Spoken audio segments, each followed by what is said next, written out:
বিশ্বকাপ জিতেছে Spain, trophy হাতে উল্লাস করছে ফুটবলাররা। কিন্তু সবার চোখ যদি চলে যায় 3 বছরের এক শিশুর দিকে, অবিশ্বাস্য হলেও সত্যি বিশ্বকাপ ফাইনালের পর সবচেয়ে বেশি আলোচনায় ছিলেন না শুধু লামিন ইয়ামাল, বরং তার ছোট ভাই কেন ইয়ামালও।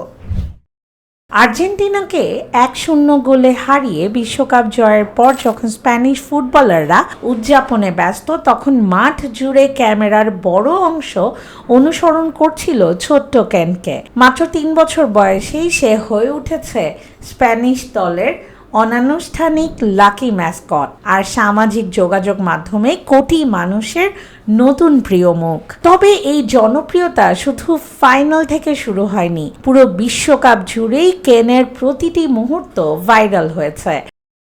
অস্ট্রেলিয়ার বিপক্ষে স্পেনের ম্যাচে গ্যালারিতে বসে 2 হাত মুঠো করে তার জোরে ভোমাস বলে চিৎকার করার ভিডিও মুহূর্তেই ছড়িয়ে পড়ে।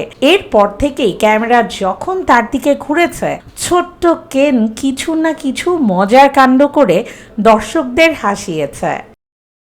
ফাইনালের পর তো যেন সবকিছু কেন্দ্রবিন্দুতেই ছিল সে। মাঠে এক পুলিশ কর্মকর্তার সঙ্গে তার মিষ্টি খুনসুটি, পুলিশের নিজের টুপি খুলে কেনের মাথায় পরিয়ে দেওয়া, আর ট্রফি উদযাপনের মাঝেই ফুটবল নিয়ে তার দৌড়ঝাঁপ, সব মিলিয়ে দর্শকদের মন জয় করে নিয়েছে এই ছোট্ট তারকা।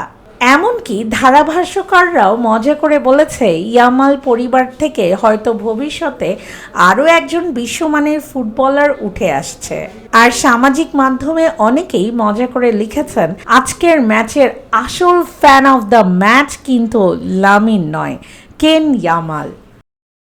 তবে মনে রাখতে হবে, এগুলো মূলত ভক্তদের ভালোবাসা আর সামাজিক যোগাযোগ মাধ্যমের প্রতিক্রিয়া।